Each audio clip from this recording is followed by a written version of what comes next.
What's up, Plebheads? I'm Neo, and I'm joined here tonight by Jdog. Time for a little E3 breakdown. Now, Jdog, yesterday we saw some of what may be the best trailers, gameplays, and even for us, reactions yet.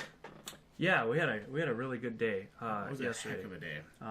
So basically, it's just a little short form video breaking down the hits, the misses, some of the surprises, stuff we kind of have seen over the first,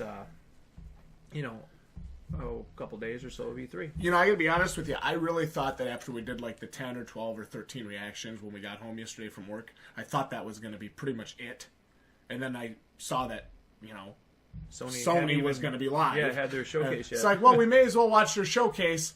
And there went the rest of my night. Yeah. So I thought Sony had a very good showcase. Yeah. Very good. But do you want to open with misses or hits or want mores or? Let's open with unsures. Okay, fine. Unsures. What are we unsure about, J-Dog? All right.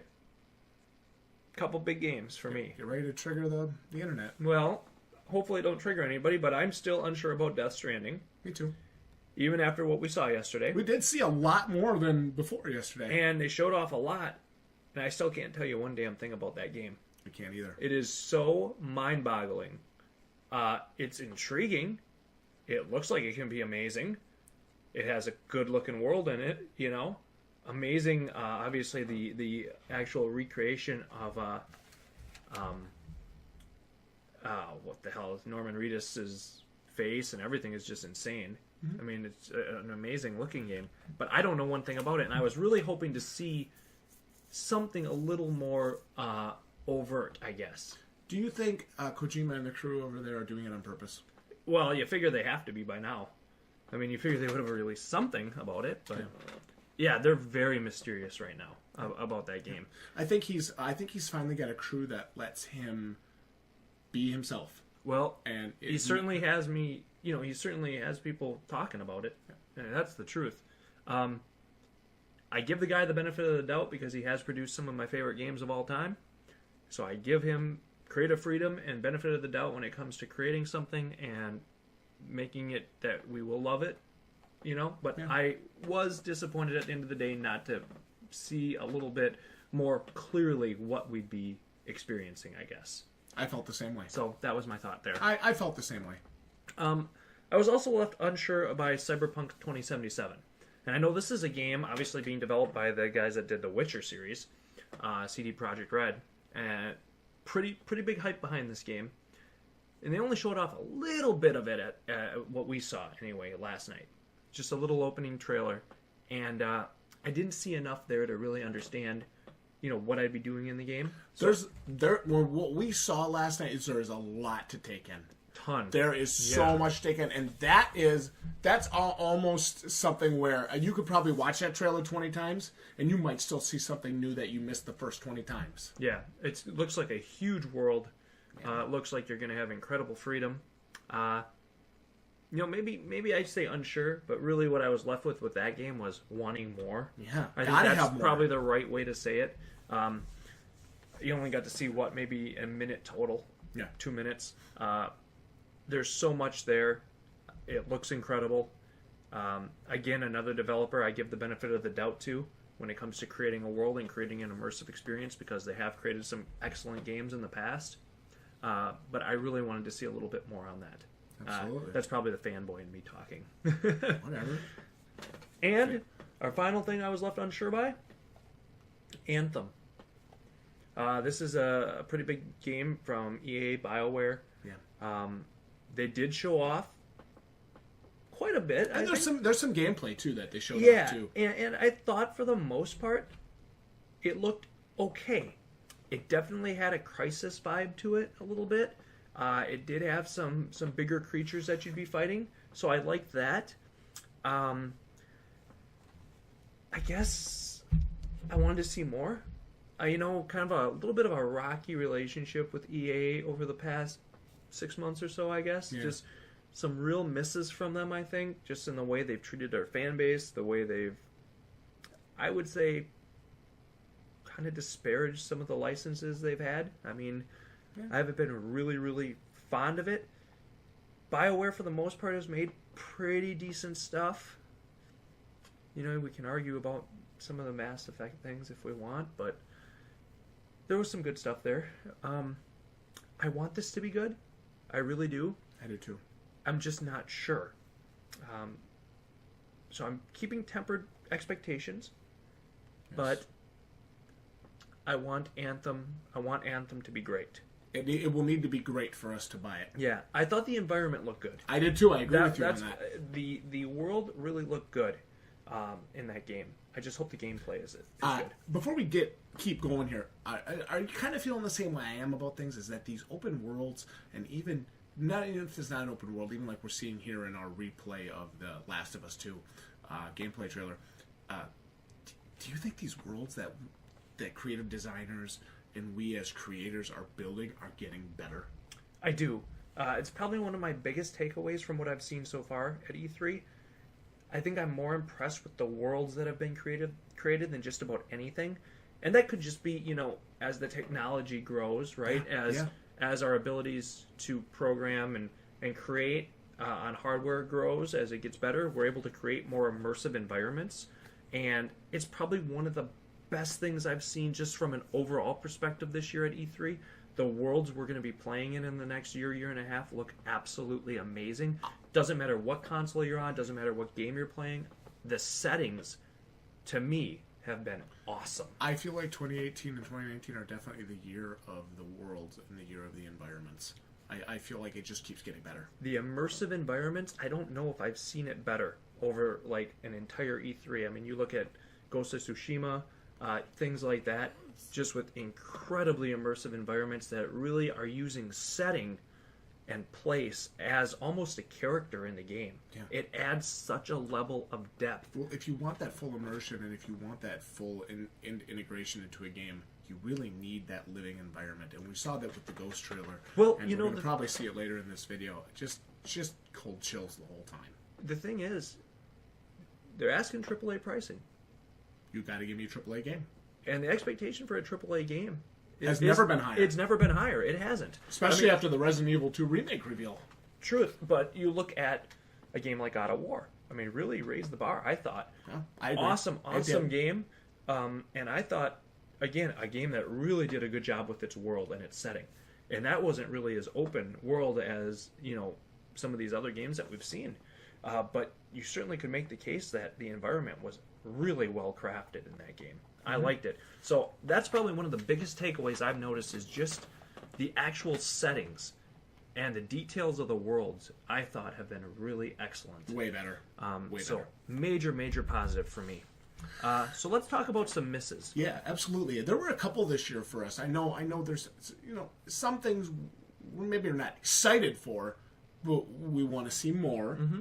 But there were some things that were just kind of like, what the hell? What do you think?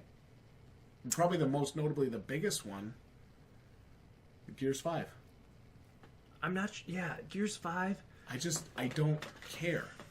I hate to have that feeling too. I'm ashamed to have that feeling because we loved Gears 1 and 2. Well, we own all 4 Gears of War. Yes, all 4 main Gears of War games. I haven't touched Gears of War 3 since we beat the campaign. Yeah, so it was almost like our playtime on the games went like this, right? It went like this and then went like this. So we played 1 and 2 like crazy. Oh my God, hundreds of hours. And 3, I really struggled with.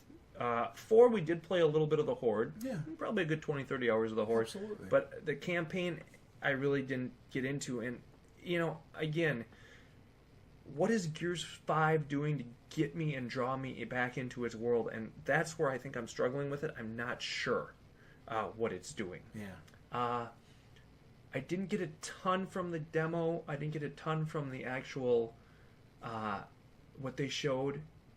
It looks like you're going to play as a female character. Anyway, that's what they showed. Kate.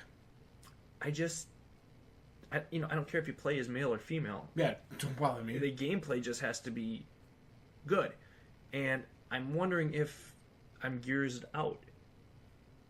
It's so possible at this point, Jdog, that we just don't care about Gears anymore. Yeah, and I don't know. I was hoping for, I guess, something better.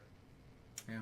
But then again, it's easy to be a critic, but you say to me, well, what would you have asked of them?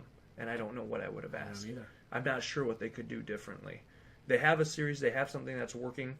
It's pretty popular. I just don't know if it's for us. Yeah. I don't know if it's for me, I should say. Yeah. I don't know if I day one that. I can tell you right now I'm not day one-ing it. Yeah. So I wanted that. I don't know. All right. Anyway, Gears 5's up in the air. Move on to your next one. For me, Tunic was kind of a miss as well. This was a Microsoft exclusive reveal that they did. And, I do want this to be good. Oh, I do too. It's kind of like a 2.5D isometric Zelda style game, kind of like Oceanhorn a little bit. Looks cute as hell. You play as a little fox. It's got a real Zelda vibe to it. I mean, big time.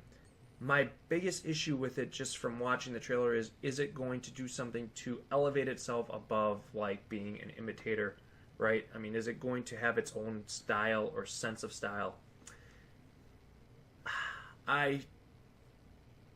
I'm not sure.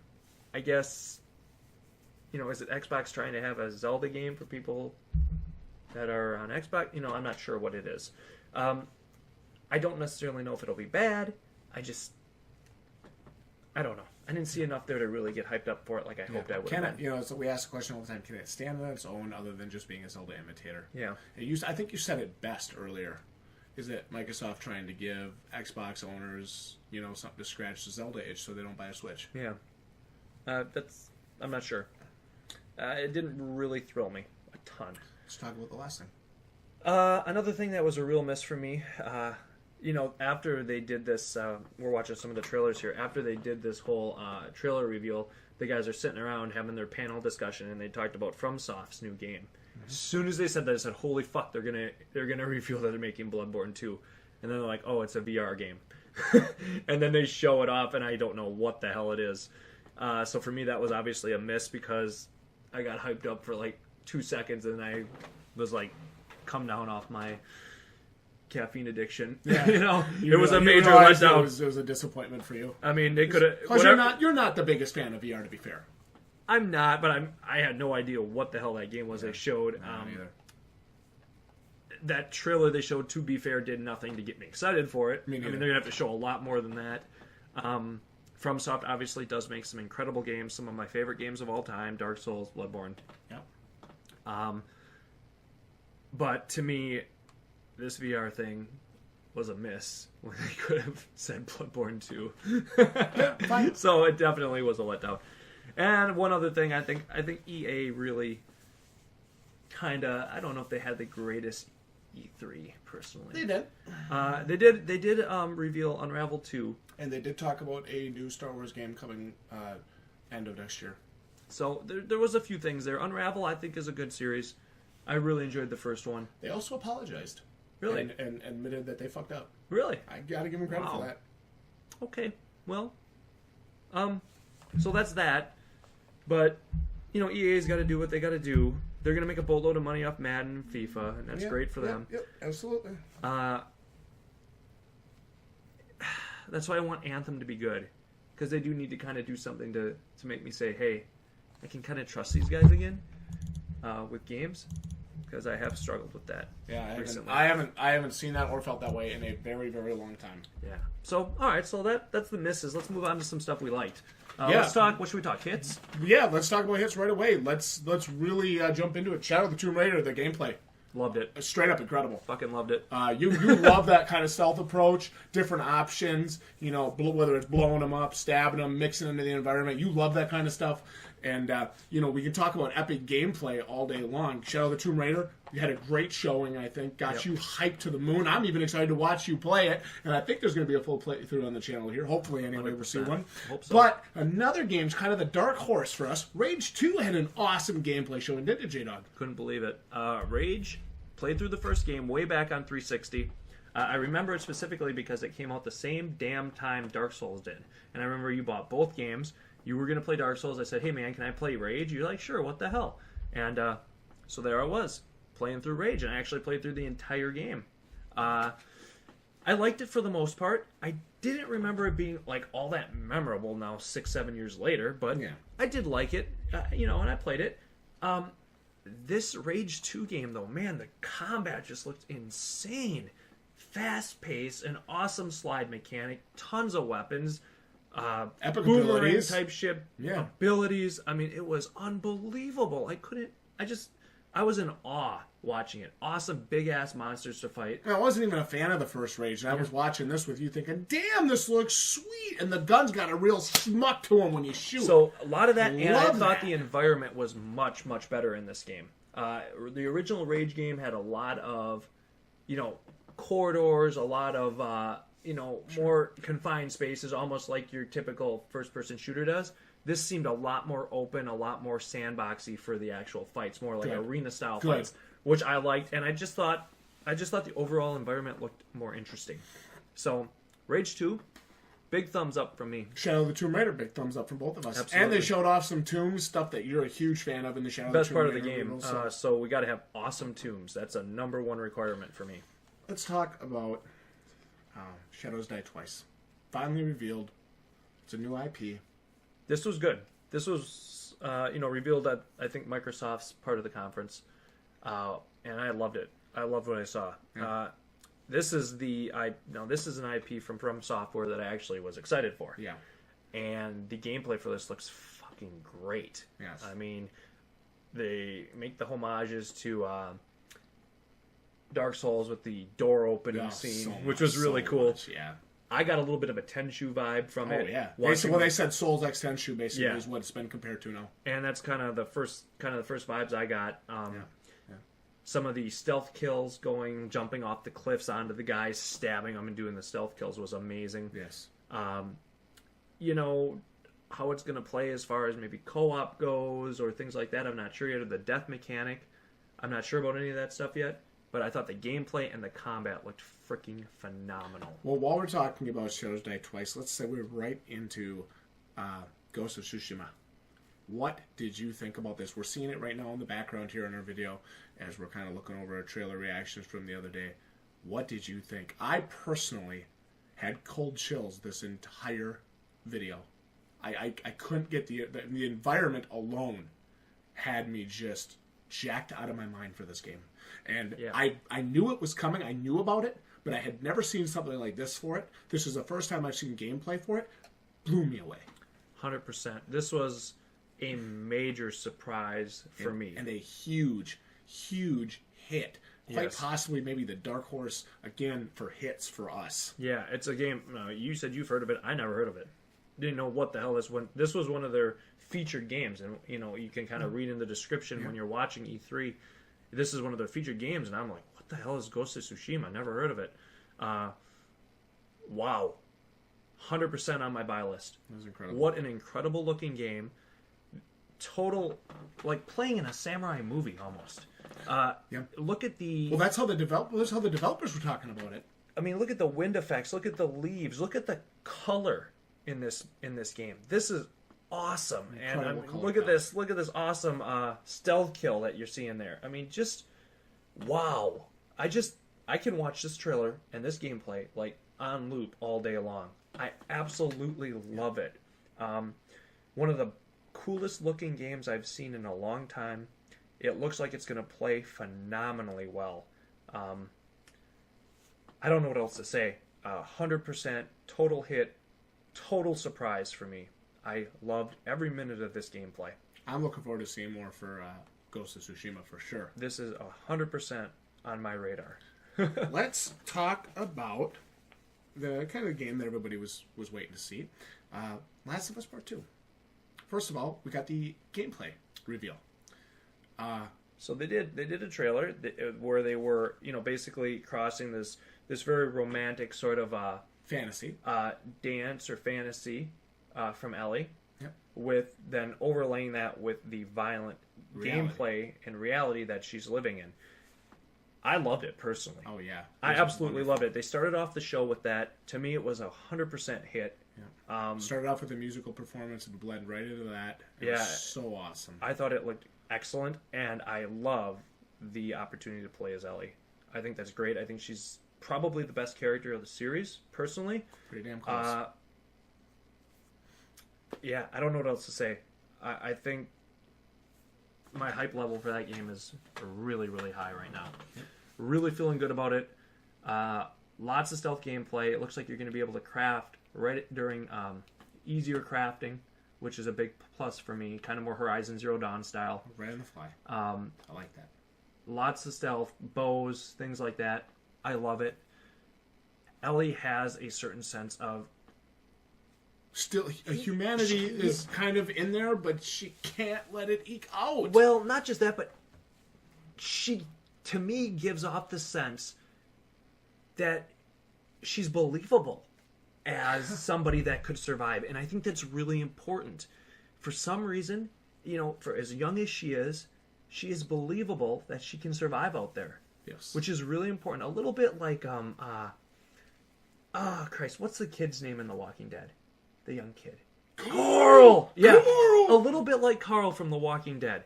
Where there's some vulnerability, but you do believe that he can survive. Sometimes you get these shows, these shows where some of the characters, they survive by either sheer dumb luck or somebody's always got to be holding their hand the whole time or whatever. And then Ellie, as soon as they're not, they're dead. They die. Ellie at least gives off the impression that, yes, she can survive. So I like that, and I think there's a really good opportunity for story there for her. Big hit for me. Yeah, I loved it. Me too. I really love what we saw. Nobody was waiting for it. You knew, if they were going to drop it, they got to drop it at E3. I mean, this is like... Well, it's coming out in a couple months, right? This is the time to show it. Yeah, October or whatever. So we got a couple surprises from E3. All right. Why don't you talk about yours? Your big one that I was actually surprised to hear you say this, and I don't mean that in a bad way towards the game or anything. But can I do one more hit? Sorry, I got to do one more hit. Go ahead. That I forgot on our list. We got a little list we made. Doom, big hit. Doom was a hit. I think Doom was that was a hit. That was good. We liked what we saw there. Yeah. They didn't show a ton, but it's Doom. I think you know what to expect. I think it was awesome super to shooter. See. Yeah, you know what to expect. Yep. For me, another hit, Ori and the Will of the Wisps. Nice. I didn't want to forget to mention that. This is maybe probably the biggest hit, I think, from Microsoft's day, as far as their maybe exclusive go. Yeah.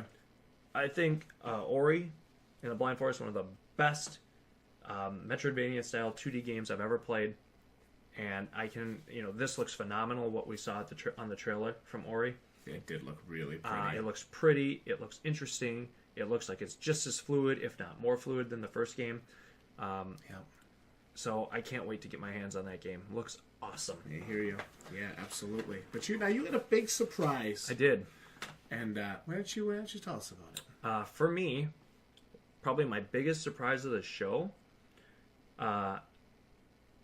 Spider-Man actually looks really good. I mean, it looks really good. They showed this off a lot, and they showed off a lot of gameplay from it. And I think after their trailer reveals, they kind of had a little panel and they were all playing it, or they had some of the designers on actually playing the game. And is that from? It's Insomniac. Insomniac. Yeah. Okay, yeah. And I'm 50-50 on their games over the past. Sunset Overdrive, I did not care for personally. So like I said, what are we gonna get here, right? It looks pretty good. I mean, it really does. It looks like you can... And I think the thing that really draws me to the Spider-Man game more than anything is the way you can move and how fast you can traverse the world. Again, I'm really hoping they release either a demo or a beta or something so I can actually try it for myself to see, hey, does this have legs or is this just just fantasy game? Maybe a Marvel fans fantasy game. I want it to play well. It looks like it does. I think the movement in the game is incredible, personally, and I think the world is relatively interesting. And we got to check out 5 of the bosses, or 5 of the villains, which look like, they're pretty well done. Spider-Man for me was a surprise. It wasn't really on my radar before this as far as being a game that I was interested in. After this, I'm going to watch it. I'm going to definitely have my eye on it. I thought Spider-Man acquitted itself very, very well. Neo, what surprised you? My biggest surprise of the show, what was funny because I was in the live chat on a previous panel. I think it was a GameSpot panel I was on, and I just happened to catch one of the 10 gajillion comments that went through. Resident Evil 2 Remake pulls. And all of a sudden, we're in this trailer, and you and I are just like, another trailer? What the hell is this? You know, a Well, rat? they dropped it without any... no build-up, no nothing. build-up, yeah. And all of a sudden, it just cuts to a scene and shows Leon, and we lose our shit. And what might be our best reaction on the channel. Yeah. It was awesome. Because I know how much you loved that game, and I'm a big fan of it too. I'm actually excited to do a full playthrough for it on the channel. I think we'll do a co-op playthrough together. We'll work together on it. Sure. I think that could be really cool. Well, I'll say right now, personally, Resident Evil 2, best Resident Evil, hands down, as far as I'm concerned. When that game came out, that was an experience unlike any I had ever had in my lifetime. And I mean, we played the hell out of Resident Evil 1. Yes. We played a lot of that game because it was, at the time, it was one of the better games Oh, yeah. that you could get. We had a Sega Saturn. Yeah, so that shows you. I mean, it might have been the best game on Saturn. Damn close. One of the top 5 for sure. Yeah. Pretty good. So I loved it. But Resident Evil 2 was bigger, it was badder, it was meaner, it was more evil. It was scarier It was sometimes. scary as hell. Liquor scared the hell out of me, man. They still do. So that game, and I mean, you look at all the Resident Evil games they've come out with since. You look at every game they've remade. You know, I mean, Resident Evil 2 has gotten like no respect, right? I mean, it's gotten nothing. So this has been tucked away in Capcom's vault, and they've just been waiting, I think, for the right time. Well, I'm thinking it's going to be Resident Evil 2 this year, Resident Evil 8 next year, Resident Evil 3 the year after. Maybe. But, just what we saw in that very little bit of gameplay, it looks like they're doing some amazing work with the camera to give us that over-the-shoulder perspective that we've kind of become pretty much in love with. I mean, you know...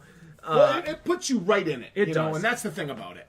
But they're going to have a gameplay released here in a little bit. We're going to react to that, but oh my goodness. Can't wait.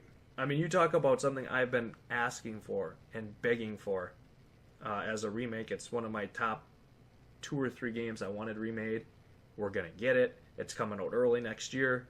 I mean, holy man. We were hyped for that, like off the planet. Cannot wait for it. So that was an awesome surprise, probably the surprise of the show so far. I would say probably for both of us. Yeah. You know. Well, it was the surprise of the show. That for me. moment. It was probably Metro Because we're Exodus. watching the trailer. You know, the thing is, we're watching the trailer, and you don't know what it is. No. The way they start the trailer, it's like a camera is on the rat, and the rat's running around into a cupboard to get food. It just doesn't make any Well, sense. I saw the PlayStation, I saw the rat, I saw the smushed rat, and I saw the police officer, and I thought, dude, this is Resident Evil. Well, when I saw the zombie, I was like, Resident Evil or Walking Dead, one of the two. is this Resident Evil? And then when I saw them in the police station, I'm like, holy shit. It's No way. Because, I don't want to, I never want to, I've been disappointed enough times. It's like, I don't want to let myself get super hyped and then be just totally let down. But wow. I mean, hey, dreams come true sometimes. Gotta give honorable mention to Metro Exodus. Really looking beautiful. Awesome variety of monsters, environments, much more outdoors. I like that a lot. Just got our attention with this. I'll say it looks a lot smoother as well than the first game. Hell yeah. It just does. That. It has a certain vibe to it. I'm pretty excited for Metro Exodus. Looks good. Yeah, I'm with you on that. And for one more surprise, like I said, Ghost of Tsushima. We mentioned that already, but man, that was so impressive. For a game that I'd not heard of, not seen one speck of, to come on at E3 when all these other games are on there and literally make the lasting impression. Yeah. Like, that's that probably... That and Resident Evil 2. I mean, you talk about making an impression that will stick in my mind. That's how you do it. I think it's just different. It looks different. It just looks so beautiful. Yep. With violence. I mean, I don't know how else to explain it. That you can't get it out of your head. So for me, that's a huge hit. Yeah, I think it's surprise. think it's absolutely going to be wonderful. Comment down below and let us know what you guys thought of E3 this year. Anything that maybe we missed that you were super excited about. Any reactions that we missed that you guys want to see. Like the video if you enjoyed our E3 breakdown. And we will see each and every one of you right here next time. Good night, everyone. GG, ya plebs.